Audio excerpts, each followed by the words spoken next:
काशी भगवान की जय। बोलो श्री दादा गुरुदेव भगवान की जय। बोलो मेरे बाबा जी महाराज की जय। बोलो मेरे स्वामी जी महाराज की जय। भाई मेरी सचिया ज्योता वाली माता तेरी सदा ही जय। जयकारा शेरा वाली ना। बोलो साचे दरबार की जय। बोलो बाके बिहारी लाल की जय। बोलो राधा कृष्ण भगवान की जय। बोलो सच्ची सरकार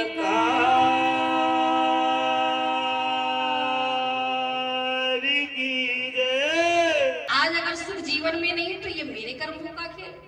तो भगवान की तरफ से ऐसी कोई हेरा फेरी नहीं हुई। कहा इसमें कोई हेरा फेरी नहीं होती। बिल्कुल सीधा सरल सिद्धांत है भगवान का कि अगर व्यक्ति अच्छे कर्म करता है, अच्छे कर्म कौन से? भजन करना, सुमरन करना, सत्संग करना, तीर्थ करना, व्रत करना, किसी साधु की सेवा करना, किसी साधु का संग करना, प्यासे को पानी, भूखे को रोटी खिलाना, किसी असहाय की मदद करना, ये कौन से कर्म है? ये अच्छे कर्म है। लेकिन ये कौन करता है? ये वही कर सकता है जिसका संग भी अच्छा हो।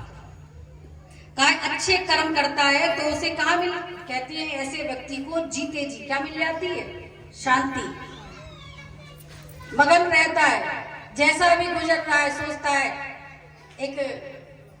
एक साधु बाबा थे जिनके अंदर संतुष्टि आ जाती है। देखिए वो कभी तो घबराते ही नहीं, और जैसा समय हो जाए वैसा ही क्या हो जाता है, वैसे अपने आप को ढाल लेते। तो एक जगह मैंने पढ़ा था, एक साधु बाबा थे और इतने अच्छे बाबा थे, उनके पास एक शिष्य रहा करता था। झोपड़ी में रहा करते थे, बहुत भजनानंद में बहुत संतुष्टि। कोई भक्त आया आप जैसा ही, और संत जी से कहने लगा बाबा जी हमारी ये गैया है, ये हम तुमको देकर जा रहे हैं। अब गैया आई तो महात्मा संत जी कहने लगे बड़ा बड़ा अच्छा हो गया काम, अब क्या मिला करेगा? अब रोज गैया की सेवा भी करेंगे और गैया का दूध पीने को मिलेगा। लेकिन कुछ समय बीता, साल 2 साल के बाद फिर वो जो है जो गाय देकर गया था गैया को, वो तुरंत आया और कहने लगा महाराज हमने गाय दी थी, अब क्या कर दो?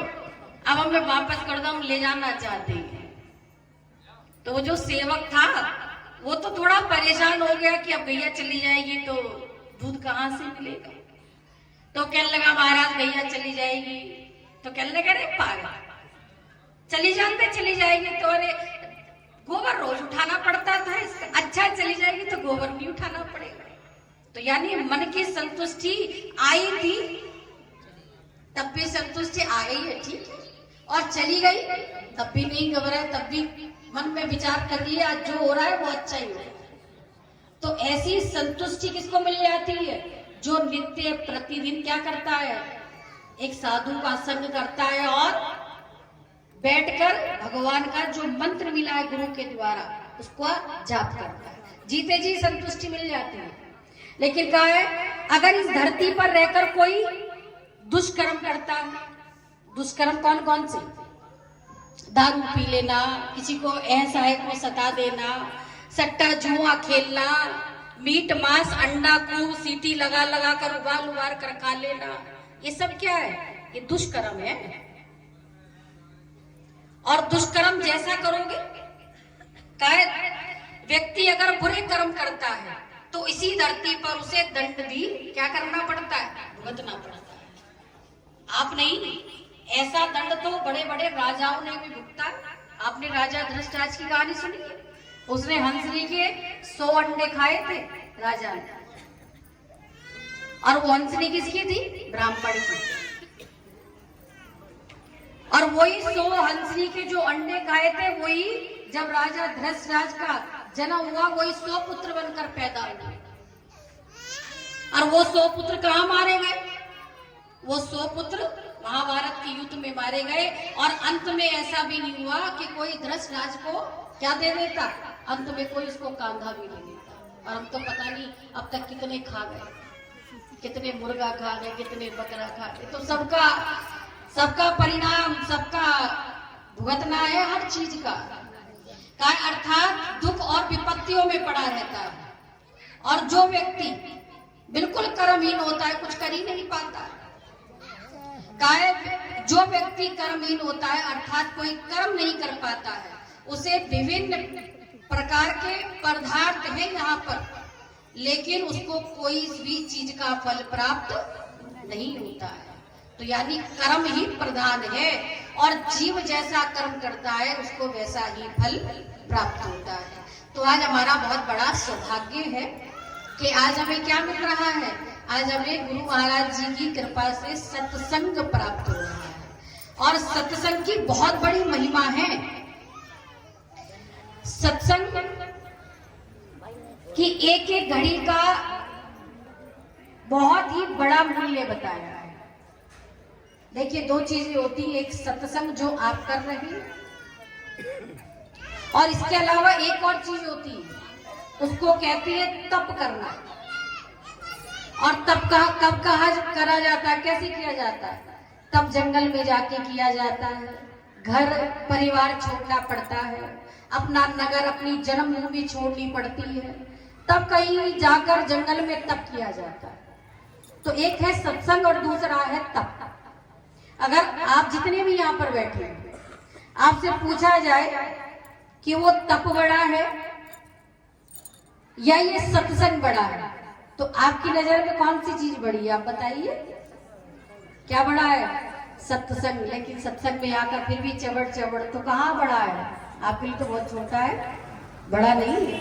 जो सत्संग में आकर बैठे, बात करे, ना सुने न सुने, उसके लिए बड़ा नहीं है। बड़ा तो उसके लिए है जो केवल सत्संग में ही आया है और सत्संग को सुनने ही आया है, उसके लिए बड़ा है।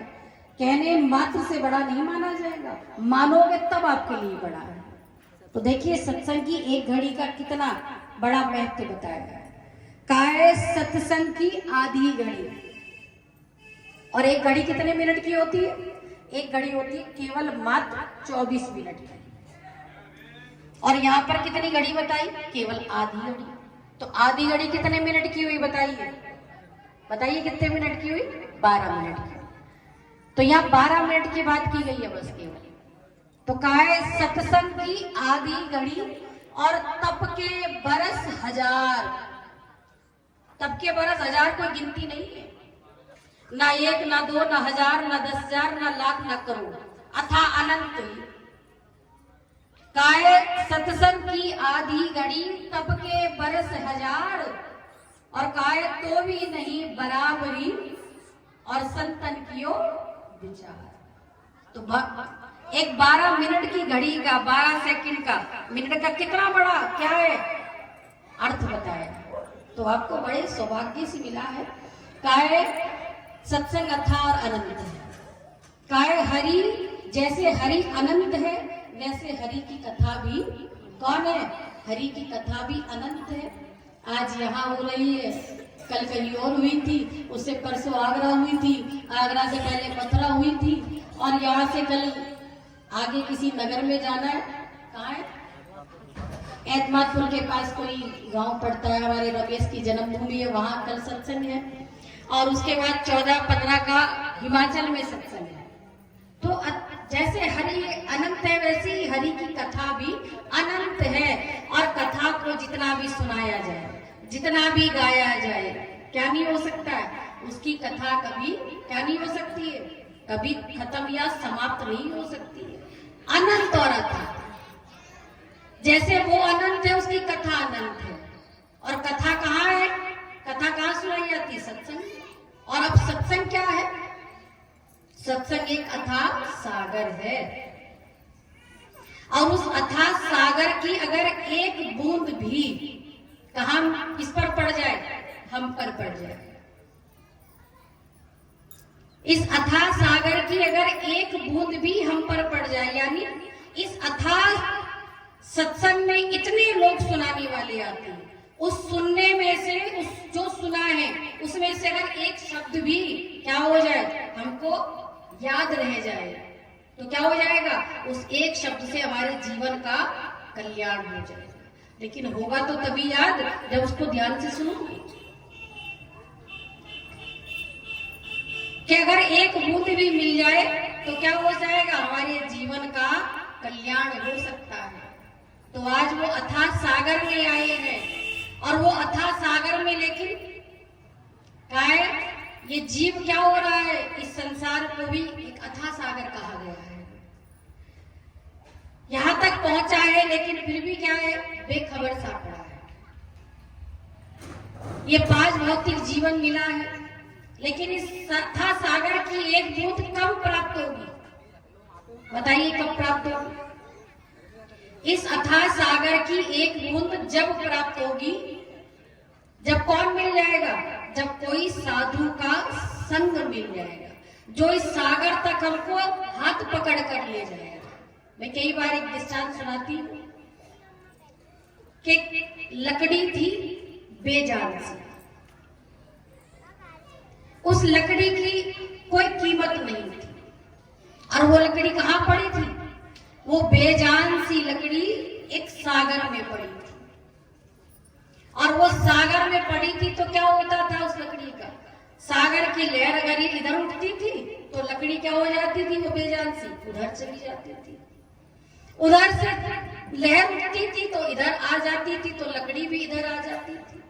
यानी उसकी कोई अपना, उस लकड़ी का क्या नहीं था, कोई रास्ता नहीं था उसके पास कि वो उसे कहाँ जाना है। केवल जहां सागर उठाता वहां उठ जाती, बाहर निकाल देता बाहर चली जाती, उसी लहर से बाहर से अंदर आ जाती, एक बेजान सी लकड़ी जो भटक रही थी। और ऐसा जीव जो भटका, ऐसी संसार है, और संसार भी क्या है, संसार एक अथाह सागर है, और उस सागर में कौन सी लकड़ी पड़ी है, ये बेजान लकड़ी कहाँ पड़ी है, उस अथाह सागर में पड़ी है। संसार जो कहता है, जीव क्या करता है, ये लकड़ी वहीं पर कभी उछल रही है, कभी गिर रही है, कभी कुछ हो रहा है, कभी कुछ हो रहा है, बेजान पड़ी है। लेकिन अगर उसी बेजान लकड़ी को उठा लिया जाए और क्या किया जाए, कोई नाव बनाने वाले के हाथ वो लग जाए, और नाव बना रहा है, और उस नाव के साथ उस लकड़ी को क्या कर दे, वो जोड़ दे, तो क्या होगा, फिर भी लकड़ी भटकेगी, नहीं भटकेगी, क्योंकि वो नाव के साथ जुड़ गई है और नाव को चलाने वाला है, फिर वो भटकती नहीं है। और जब तक वो किसी नाव के संग नहीं जुड़ेगी या किसी मल्लाह के हाथ में नहीं आएगी, तब तक वो नाव क्या होगी, उसी में इधर उधर भटकती रहेगी, थोड़ी दूर चलेगी, कहीं अटक जाएगी, भटक जाएगी, और भटक गई तो एक दिन भंवर में क्या होगी, भंवर में ही एक दिन वो लकड़ी क्या होगी, डूब जाएगी। ऐसी ये जीवन है जो अथाह सागर में भटक रहा है। और भटक क्यों रहा है, भटक इसलिए रहा है कि मन जो है चंचल है, मन एक की तो सुनता नहीं, कईयों की सुन रहा है। और जब इंसान कईयों की सुनता है और कईयों की बात मानता है, तो उसकी अपनी समझ भी क्या नहीं करती है, काम नहीं करती है। इसलिए शास्त्र कहता है, होकर रहिए तो एक के होकर रहिए, बात सुनिए तो केवल एक की सुनिए। अगर इधर उधर सुनोगे तो क्या होगा, भटक जाओगे, और भटके हुए जीव को क्या नहीं मिलता है, कोई मंजिल प्राप्त नहीं होती।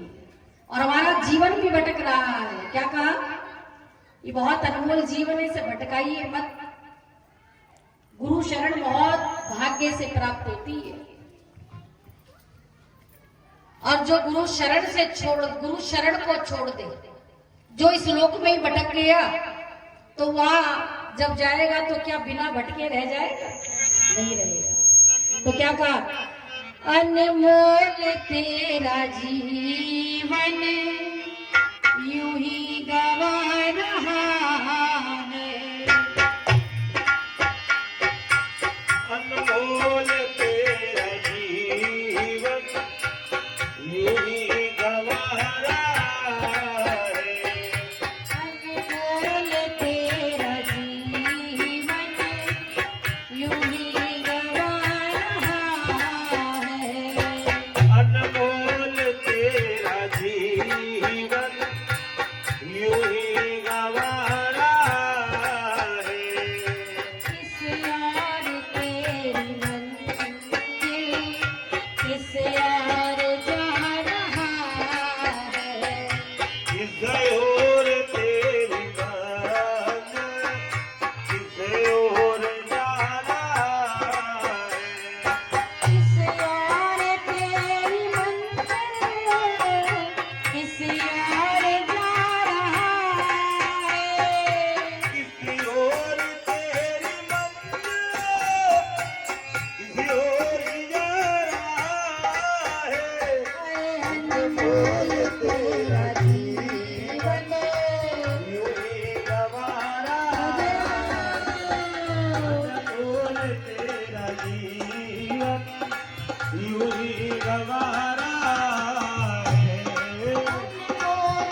और यूं ही गवारा।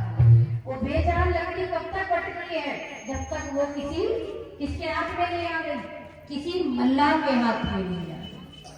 और ऐसे ही बेजान लकड़ी में क्या हो रही है, ये भी भटक रही है, बहती जा रही है, जहां सागर ले जाता है वहीं चली जाती है।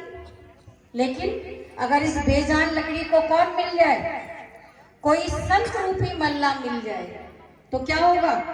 उस संत रूपी मल्ला क्या करेंगे? बढ़िया नाव, जैसे एक मल्ला बढ़िया नाव चलाता है, इस पार से उस पार, उस पार से इस पार, बड़ी सरलता से नाव आ सकती है और जा सकती है। ऐसी जिस दिन संत रूपी मल्ला हमारे जीवन में आ जाएंगे तो क्या होगा? ये जीवन की नैया भी कैसे चलेगी? बड़ा स्मूथली, बहुत अच्छे से चलेगी, बहुत बढ़िया तरीके से चलेगी। और जब इसको चलाने वाला आ जाएगा तो ये नाव भटकेगी नहीं। क्या होगा इसका? ये जन्म मरण की कैद से भी छूट जाएगी, उसका कल्याण हो जाएगा, वो पल्ली पार चली जाएगी और 83,99,999 योनियों के बंधन से भी क्या होगी? छूट जाएगी। केवल क्या करना है? केवल इस बेजान जीवन को किसके सहारे छोड़ना है? इस नैया को, इस लकड़ी को कहाँ जाकर रखना है? गुरु के चरणों में रख दीजिए, गुरु शरण से जुड़ जाइए तो जीवन का महत्व पता लगेगा। मैं कईयों से जब मिलते हैं तो पूछते, भैया कैसे हो, क्या चल रहा है? तो कई लोग तो बड़ा आड़ा टेढ़ा कई तरीके का मुंह बनाते हैं और कहते हैं भैया कट रही है, काट रही है। ये जीवन काटने के लिए नहीं मिला है, ये जीवन रोने के लिए नहीं मिला, ये तो बहुत भाग्य से मिला है और दोबारा नहीं मिलेगा। अगर ऐसे मुंह बनाने में और ऐसे करने में रह गए, अगर रोने में जीवन कट गया तो भजन नहीं होगा। ये जीवन काटने के लिए थोड़ी मिला है, अरे ये जीवन तो जीने के लिए मिला है। ये जीवन फिर दोबारा नहीं मिलेगा, ये जीवन बार बार नहीं मिलेगा, ये बहुत अच्छा मौका मिला है। क्या कर, रोना धोना छोड़ दे तो जीवन है, जीवन ऐसे ही चलता रहता है, कभी दुख है कभी सुख है। और अगर इसी दुख सुख में ही रह गए और क्या करते रहे, इस संसार की वस्तुओं को, इस संसार की चीजों को ही मांगने में रह गए, तो क्या होगा? हम वो चीज कभी प्राप्त नहीं कर पाएंगे जिस चीज को हम प्राप्त करने के लिए आए। संसार के जीव क्या कर रहे हैं?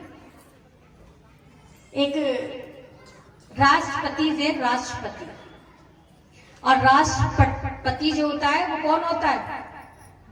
कहते बहुत पावरफुल, राष्ट्र का मालिक होता है और बहुत बड़ी पावर होती है उसके हाथ में। और इतनी पावर होती है, अगर राष्ट्रपति क्या कह दे कि फांसी की सजा माफ कर दी जाए, तो क्या होता है? उसके कहने मात्र से क्या हो सकती है? फांसी की सजा माफ हो सकती है। तो ऐसी एक उस समय का जो राष्ट्रपति था वो बहुत धार्मिक भी था और बहुत सरल व्यक्ति था।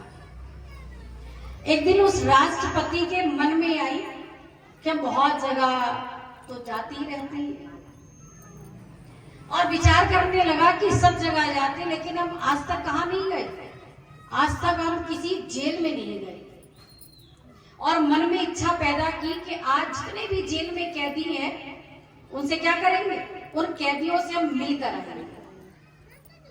और जो राष्ट्रपति का जो सेक्रेटरी था उससे बात कह डाली और कहा तुरंत क्या करा जाए, उस नगर की जो जेल थी दरोगा के पास खबर भिजवा दी, जेलर जो था, कि भाई कल कौन आएंगे, कल राष्ट्रपति जी आएंगे और सब कैदियों से मिलेंगे और सब कैदियों को सूचना देना। अब जेलर को जब खबर मिली तो जेलर ने भी बहुत बढ़िया राष्ट्रपति जी का इंतजाम किया, आने का, बैठाने का, खिलाने का, पिलाने का। और जितने भी कैदी थे सबको कह दिया भैया सब नहा धो के तैयार रहना, और कल इतने बजे से इतने बजे तक कौन आएंगे, राष्ट्रपति जी आएंगे और आपसे मिलेंगे, और जो जो पूछे उस बात का जवाब अच्छे से देना। अब अगला दिन आया, अगले दिन राष्ट्रपति जी गए और अपने साथ में कौन ले गए, अपने सेक्रेटरी को भी साथ में ले गए। जेल के अंदर गए, दरोगा से मिले, और फिर कह दिया भाई हमें कैदियों से मिलाओ, यहाँ कितने कैदी हैं, हम सबसे मिलना चाहते हैं। अब जेल के अंदर गए, पहले नंबर वाले कैदी से मिले जिसका पहले ही कमरा था। कैदी से मिले, पूछने लगे और भैया तुम कैसे हो, ठीक हो?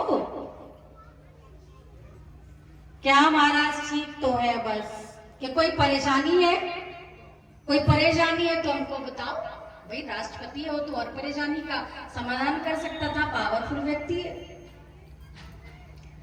कोई कमी है तो बताओ हमको, हम हर कमी पूरी करेंगे। आज जो जो भी कमी होगी जेल के अंदर सबकी क्या कर देंगे, सब काम पूरे करेंगे। तुम्हें कोई परेशानी है तो बताओ। अब राष्ट्रपति जी ने पूछा कि कोई परेशानी है, तो कहने लगा हाँ महाराज परेशानी तो है।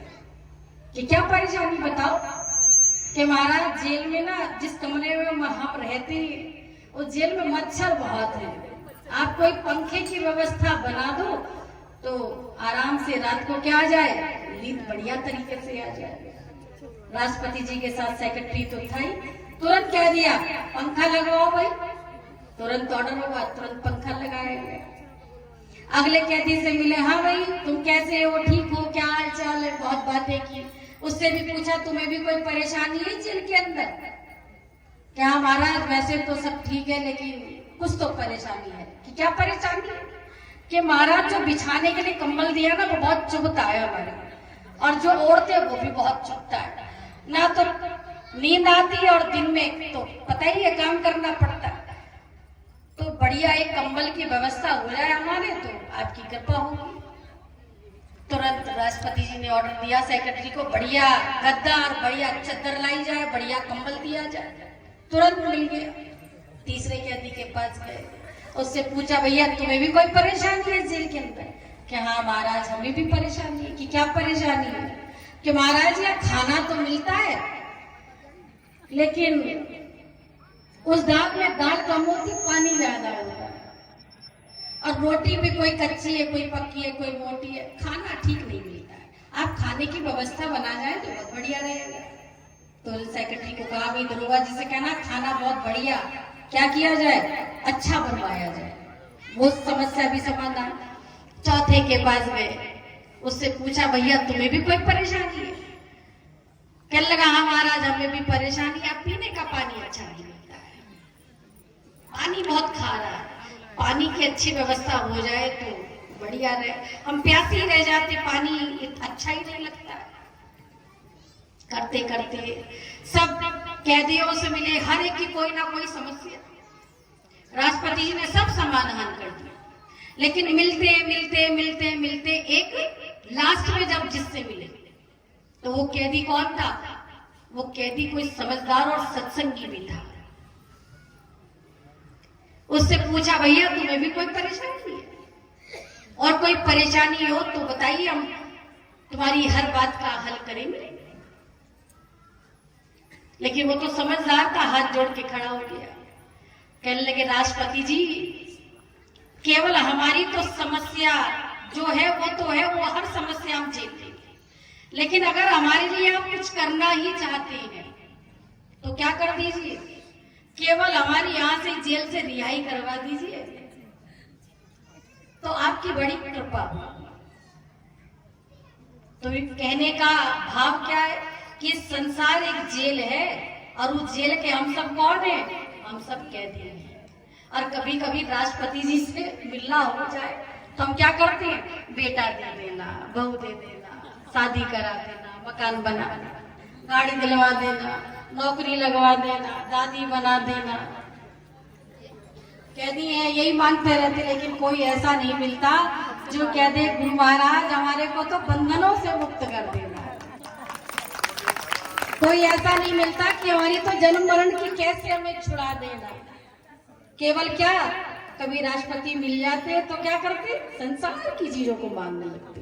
संसार के लिए मांग रही हैं। जन्म बीत गया, बचपन बीत गया, जवानी बीत गई और बुढ़ापा भी काहे में बीतता जा रहा है? केवल मांगने और मांगने में बीतता जा रहा है, लेकिन कोई ये नहीं मांग रहा मांगिए। श्री राम का अनुवाद। और भगवान राम को क्या मिला? 14 वर्ष का वनवास मिला। पढ़कर जब आए और विवाह हो गया, और विवाह करने के बाद जब आए तो कैकेयी के 2 वरदान थे राजा दशरथ पर, जिन्होंने उसी वक्त मांग लिए कि राम को 14 वर्ष का वनवास और दूसरा भरत को राज करना। लेकिन कहते हैं ये भगवान की एक लीला थी। अगर भगवान का 14 वर्ष का वनवास उन्होंने ना किया होता तो इतने भक्तों को भगवान का दर्शन नहीं होता। सबरी क्या कर रही थी? 10,000 वर्ष से भगवान का इंतजार कर रही थी। सबरी जैसे भक्तों के लिए भगवान को वनवास लेना पड़ा। भक्तों को दर्शन देने के लिए वनवास लिया। इतने राक्षसों का संहार करने के लिए क्या किया? भगवान राम को वनवास लेना पड़ा। 14 वर्ष का जब भगवान को वनवास हुआ तो साथ में भैया लक्ष्मण भी गए और उनकी धर्मपत्नी भैया जानकी भी उनके साथ गई। और जब वनवास पर गए तो थोड़े समय बाद ही क्या हुआ? कुछ समय बाद वनवास के रहने के बाद ही जो लंका का नरेश था रावण, वो रावण कहाँ आया? सीता मैया के पास आया और छल कर कर सीता को कहाँ ले गया? अपनी लंका में ले गया। भगवान जब लौट कर आए तो ढूंढा, लेकिन जटायुओं के द्वारा पता लगा कि सीता मैया को कौन ले गया है? विमान में बैठकर रावण लेकर गया। तो भगवान कहाँ गए? भगवान लंका की तरफ गए। और लंका कहाँ थी? लंका सागर के पल्ली पार। अब सागर को लांग कर जाना था। भगवान ने बहुत प्रयास किया, उस सागर से जगह मांगी, यज्ञ किया, तप किया, वहां बैठकर बहुत कुछ किया, लेकिन कुछ नहीं हुआ। अंत में वहां क्या बनाया गया? पुल बनाया गया। लेकिन पुल बनाने से पहले हनुमान जी को क्या दिया? भगवान ने ऑर्डर किया, आज्ञा दी कि तुम पहले लंका जाओ। लंका जाओ और देख कर आओ कि मैया जानकी कहां पर है। कहती है भक्त हो तो कैसा होना चाहिए? हनुमान जी कि मुंह से बात निकली नहीं कि सेवक ने पूरी की नहीं। और प्रेम कैसा होना चाहिए? प्रेम मीरा के जैसा होना चाहिए। कन्हैया को देखा नहीं लेकिन कन्हैया की हो गई। और भगवान का इंतजार कैसा होना चाहिए? सबरी जैसा होना चाहिए। 10,000 वर्ष तक भगवान का इंतजार किया। आज तो लोग 1 सेकंड इंतजार नहीं करते, सोचते हैं आज बीज हो, आज ही पेड़ बन जाए, पत्ते आ जाए, बूर आ जाए, आम मिल जाए, टपक जाए, हम खा लें। लेकिन भक्ति इतनी सरल नहीं है। एक आम को पाने के लिए कितनी मेहनत करनी पड़ती। तो भगवान का दर्शन क्या यूं हो जाए? अरे बड़े जब तक और बड़ा बहुत कुछ करना पड़ता है, तब भगवान का एक झलक जीव को प्राप्त होती है। हनुमान जी तुरंत गए लंका पे, दौड़ कर गए। उड़ना जानते थे, शक्ति थी, और इतनी तेज उड़ते थे कि हवाई जहाज से भी ज्यादा तेज उड़ान थी। तुरंत उड़कर गए और लंका में गए, देखा, ढूंढा, मैया जानकी पेड़ के नीचे बैठी थी। मैया से मिले, सब वार्तालाप किया और बता दिया कि भगवान राम सागर के पल्ली पार में। सब बात कही और बात कहने के बाद जानकी मैया से पूछने लगे कि मैया तुम्हारी भी कोई आज्ञा हो भगवान से कहने की, तो हम वो बात आपकी वहां जाकर कह दें। मैया ने कह दिया कि हनुमान ये कह देना कि मैया जानकी आपका इंतजार कर रही है, आपकी राह निहार रही है, और कब आओगे ये पूछा है। हनुमान जी गए, तुरंत जो बात हुई भगवान राम से कह दी। भगवान ने पूछा लंका कहाँ है? कि लंका सागर के पार है, इतनी बड़ी है, सोने की बनी है, और इतने सैनिक हैं, इतनी प्रजा है, सब बता डाला, सारा ब्यौरा दे दिया हनुमान जी ने जाकर भगवान। जब पता लगा कि मैया जानकी वहीं पर है, तो उस पुल पर क्या बनाया गया? वहां तक जाने के लिए पुल बनाया गया। ये भगवान के होने के क्या है? चिन्ह है, प्रमाण है। जो ये कहते हैं हम राम को नहीं मानते, हम श्याम को नहीं मानते। अगर भगवान ना होते तो पुल भी नहीं होता। आज लोग उस पुल के दर्शन करने जाते हैं। राम सेतु पुल है उसका नाम। भगवान नहीं थे तो कहाँ आया वो, कहाँ से बना वो? भगवान थे तभी बनाए वो। ये प्रमाण है उनके होने का। और पुल बनाया गया तो पत्थरों से बनाया गया, और पत्थर पर क्या लिखा गया? राम। और जिस पर राम लिखा जाता वो पत्थर क्या हो जाता? वो पत्थर तैर जाता। अब जब ये पुल बन रहा था, तो ये बात उड़ते उड़ते कहाँ चली गई? लंका लग चली गई। लंका में सारी प्रजा में चली गई, और जितने सैनिक थे सबके एक के पास गई, एक से दूसरे के पास, दूसरे से तीसरे के पास, और पूरी प्रजा में, पूरे सैनिकों में, सब में हलबली मच गई। और सब ये कहे, अरे हमारे रावण से भी ज्यादा पावरफुल है वो राम, और उसके नाम से तो पत्थर तैर रही, और जिसके नाम से पत्थर तैर रहे हो वो राम कितना पावरफुल होगा। और इस सबके जितने सैनिकों के मनोबल थे ना, वो कैसे हो गए? वो टूट गए कि अरे जब हम लड़ाई करेंगे तो हम इतने बड़े आदमी से लड़ाई कैसे कर सकते हैं? वो तो बड़ा पावरफुल है, वो तो हमारे रावण से भी ज्यादा पावरफुल है। हमारे रावण ने आज तक कोई ऐसा पत्थर नहीं तैराया। अब ये हलवला ऐसी मच गई, और सब सैनिक कैसे हो गए? सब सैनिकों का मनोबल क्या हो गया? टूट गया। और जब मनोबल ही टूट जाए तो क्या हो जाता है? कोई भी काम बिना मनोबल के सार्थक नहीं होता है। आज जब ये चर्चा बहुत फैल गई, सब जीतने लड़ने से पहले ही सब कहने लगे हम तो हार जाएंगे, हम नहीं जीत पाएंगे वहां से आकर। तो जो सैनिकों का सेनापति था, चलते चलते बात उस तक भी पहुंच गई। उसने भी देखा जहां बैठे वहां लोग क्या कर रहे हैं? राम की चर्चा कर रहे हैं। सैनिक तो चर्चा कर रहे हैं, प्रजा तो चर्चा कर रही है, छोटा बड़ा अमीर गरीब सब यही चर्चा कर रहा है। क्या रे राम बड़ा पावरफुल है, उसके नाम से तो पत्थर भी तैर रहे।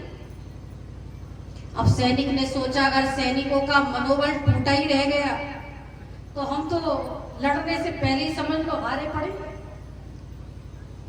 तो सैनिक कहाँ चला गया? वो सैनिक राजा रावण के पास चला गया। सोचा राजा को तो खबर कर दी इस बात की। अब राजा के पास गया, लंकेश की जय हो, लंकेश की जय हो। रावण ने पूछा सेनापति कैसे आना हुआ? कहने लगा महाराज कैसे आना हुआ क्या बताएं? पूरी प्रजा में बड़ी हलचल है, पूरे सैनिक हलावली मचा रहे हैं कि क्या बात हो गई? कि महाराज सबका मनोबल टूटा पड़ा है। कि मनोबल टूटा पड़ा है, क्या बात हो गई? कि महाराज सब ये कह रहे हैं, बैठे उठे ये की चर्चा है पूरे नगर के अंदर, पूरी लंका के अंदर। कि कौन सी चर्चा है? कि सब ये कह रहे हैं अरे वो राम इतना पावरफुल है, उसके नाम से तो पत्थर भी तैर रही है, और जिसके नाम से पत्थर तैर रही है वो रावण कितना पावरफुल होगा। और महाराज सबका मनोबल टूटा पड़ा है, समझ लो लड़ने से पहले हारे पड़े हैं। और कहने लगा महाराज आप कुछ करिए।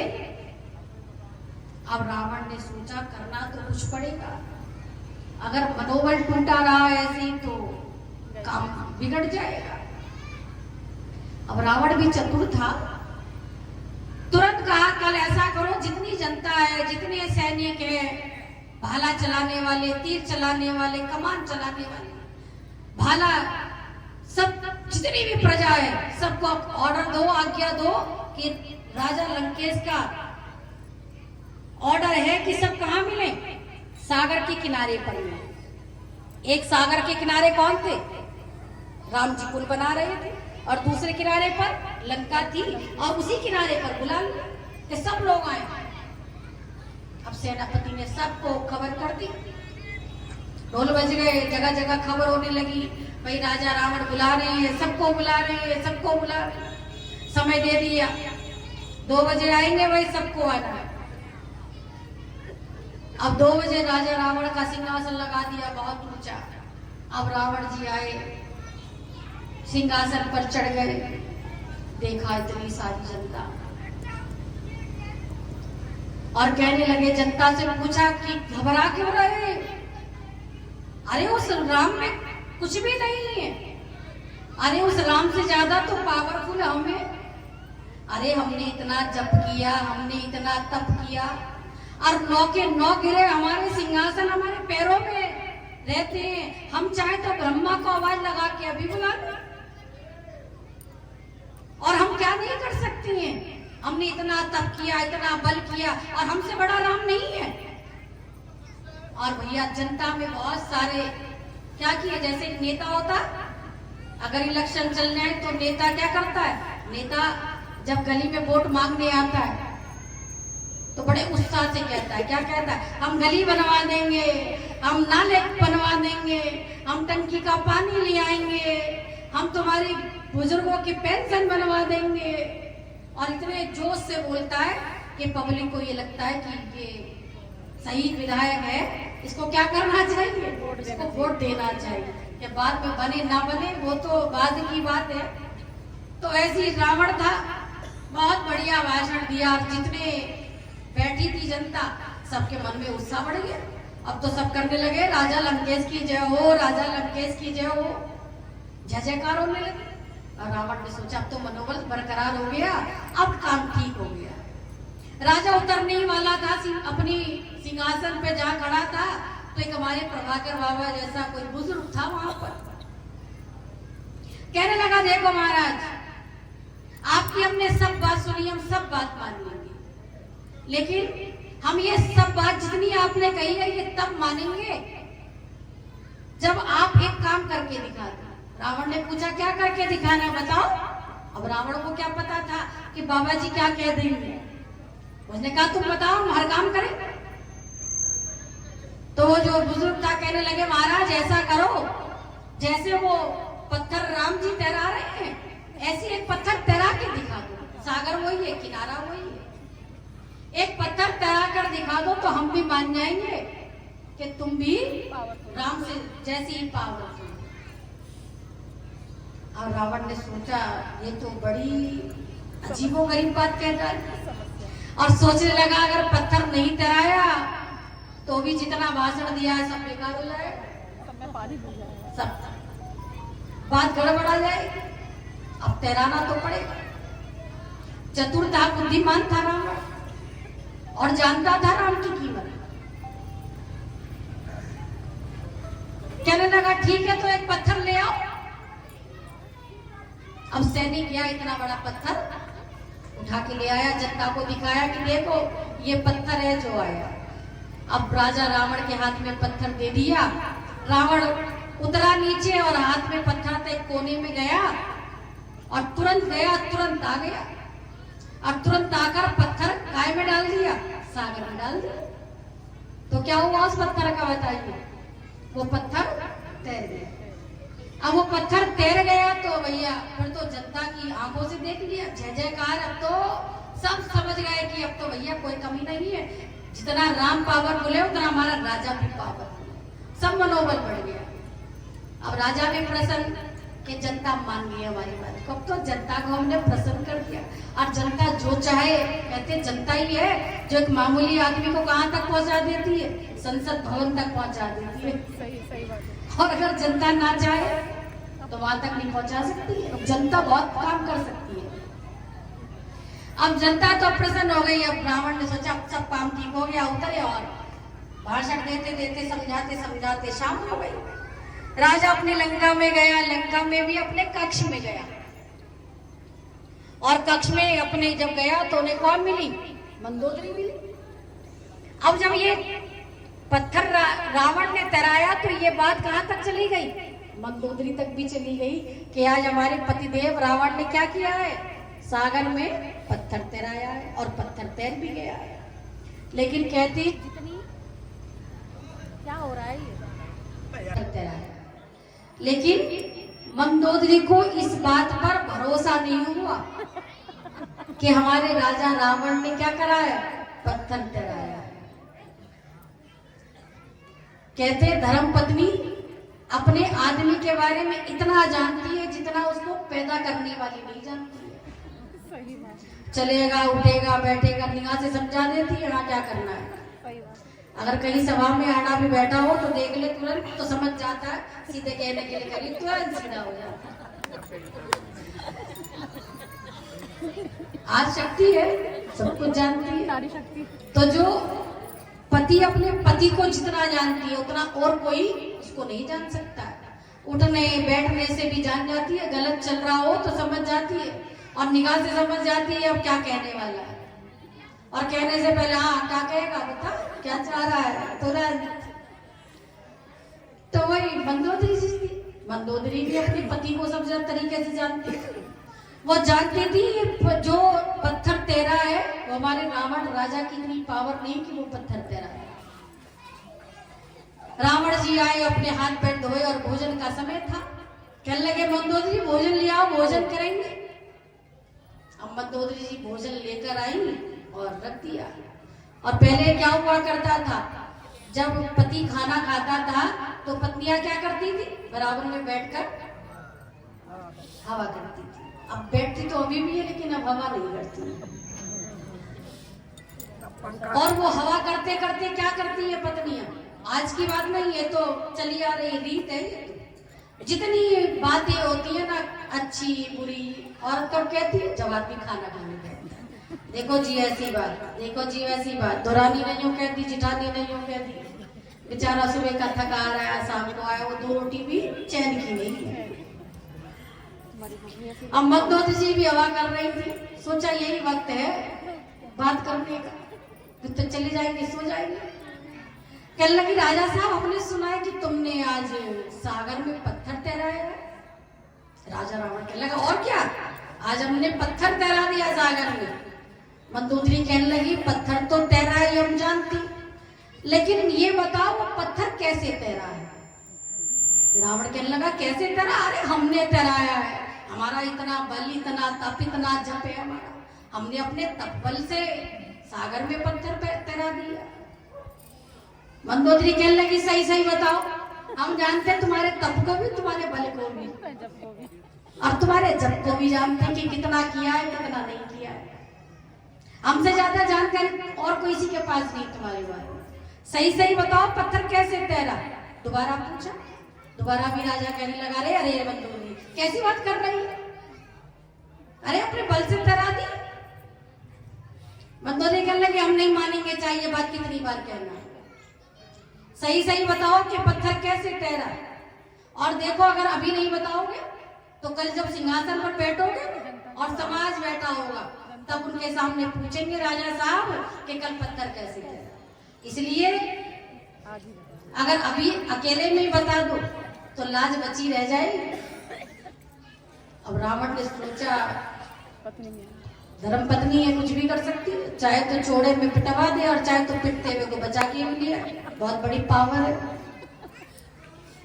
अब रावण ने सोचा ये तो भैया बड़ी गड़बड़ बात हो जाएगी, अगर इन्हें कमरे में बता दे तो ही ठीक है। तो मन बना लिया, कहने लगे देखो मंदोदरी हम तुम्हें बता तो देंगे पत्थर कैसे तैरा, लेकिन बाहर चर्चा मत करना इस बात। मंदोदरी कहने लगे कैसी बात करते हो, तुम तो हमारी पत्नी है, तुम बता दो केवल हमें पत्थर कैसे तैरा। मंदोदरी को भरोसा नहीं था कि रावण ने पत्थर तैराया। रावण कहने लगा देखो मंदोदरी, जब वो पत्थर मंगाया और हमने पत्थर अपने हाथ में लिया और पत्थर को लेकर हम एक कोने में चले गए, और जब उस कोने में लेकर गए तो उस पत्थर पर मुंह लगाया और धीरे से इस पत्थर से कह दिया हे पत्थर तुझे राम की सौगंध है, तुझे तैरना पड़े। बोल सच्चे दरबार की। तो पत्थर मंदोदरी सागर में तैर गया, क्योंकि देखिए रावण भी जानता था कि राम के नाम में इतनी पावर है कि पत्थर क्या हो जाएगा, उसकी सौगंध से पत्थर तैर जाएगा।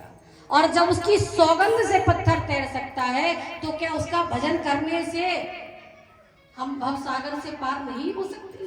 हो सकते हैं, लेकिन इस बात पर विश्वास करना पड़ेगा कि राम का नाम ही सत्य है और सत्य बोलने से ही हमारी गति हो सकती है, हम पार उतर सकते हैं। और जब तक जानेंगे नहीं तब तक भगवान का भजन करेंगे नहीं, और क्या करेंगे, भटकते रहेंगे इधर से।